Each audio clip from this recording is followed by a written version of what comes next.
Où Dieu créa Adam à la ressemblance de Dieu, volant s'intriquant au quatrième temps, il les créa de deux volontés du mâle au premier temps, puis de la volonté de la femme accouchant au deuxième temps. Et pour avoir finalisé ce cycle, la Torah lui donnera alors, en intégrant les volontés de l'homme et de la femme, le nom de l'homme au troisième temps, au sixième jour, date effective de sa création.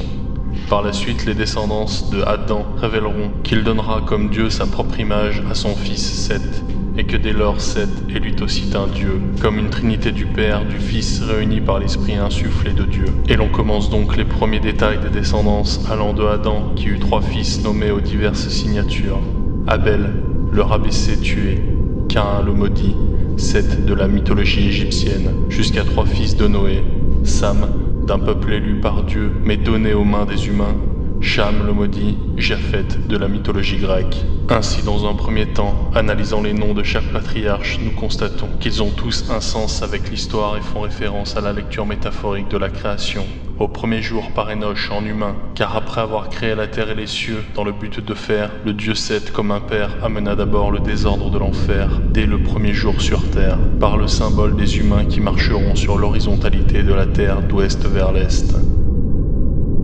Au deuxième jour par Kénan, il s'intriquera avec le jour de Adam en serpent, par le symbole du savoir acquis et de celui qui ramènera le feu sur la terre en Kénan comme Caïn.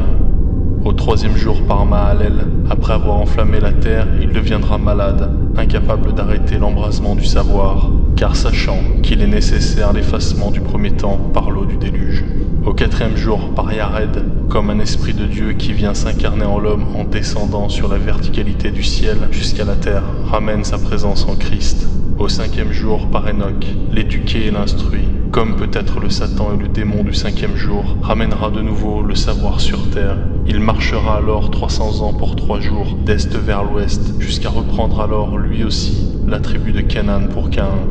Au sixième jour par Méthusélac, le mort est envoyé, il devra alors mourir et être renvoyé, d'où il vient en enfer, au deuxième jour s'intriquant avec Kénan. Au septième jour, alors que la Mecque prenait le symbole de l'accomplissement, du 7 par son nom des 3 temps sur l'horizontalité, du 77 par sa descendance et la verticalité, il prend à présent l'accomplissement des 7 jours et de leur intrication dans le nombre 777, quand le démon du 666, lui ne parcourt qu'un court chemin du deuxième au sixième jour, sans finir les 3 temps, et partant des ténèbres sans aller jusqu'au ciel, préférant rester régner sur terre.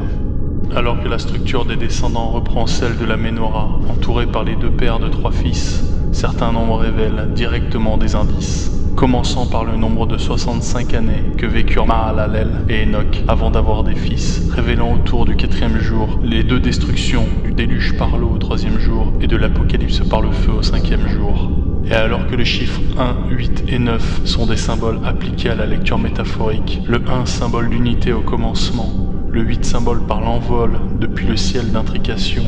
et le 9 symbole de recommencement et de résurrection, la majorité des patriarches atteignent par les nombres l'éternité intriquée et la résurrection, tandis que Enoch atteindra l'éternité d'une autre manière, par la marche, quand l'éternité s'acquiert par le vol comme un indice sur ce qu'il est, et que Enoch s'intriquant avec Mahalalel, il ne possède pas de chiffre 1. Par la suite, quand les rapports des patriarches vont vers Kénan, il est alors le seul à prendre le chiffre du 4e jour, et seul Kénan, comme Adam et Noé plus tard, possède 3 nombres, finissant par 0, symbole des 3 cercles concentriques et de l'œil de Dieu et de la couronne, révélant que Kénan au 2e jour trouve aussi sa place au 4e jour, structurant comme Caïn maudit à la surface du sol.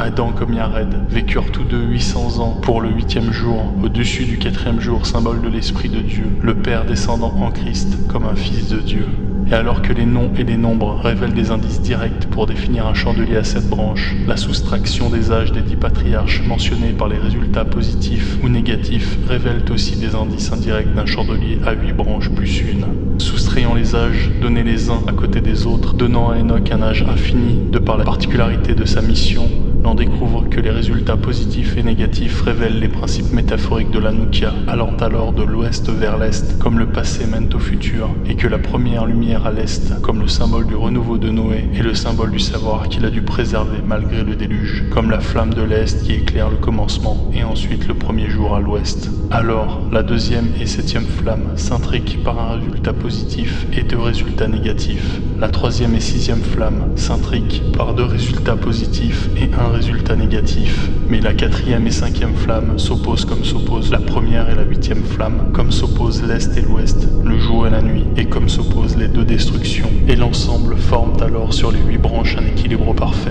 de 4 résultats positifs et de 8 résultats négatifs sur les 4 branches d'Est et d'Ouest.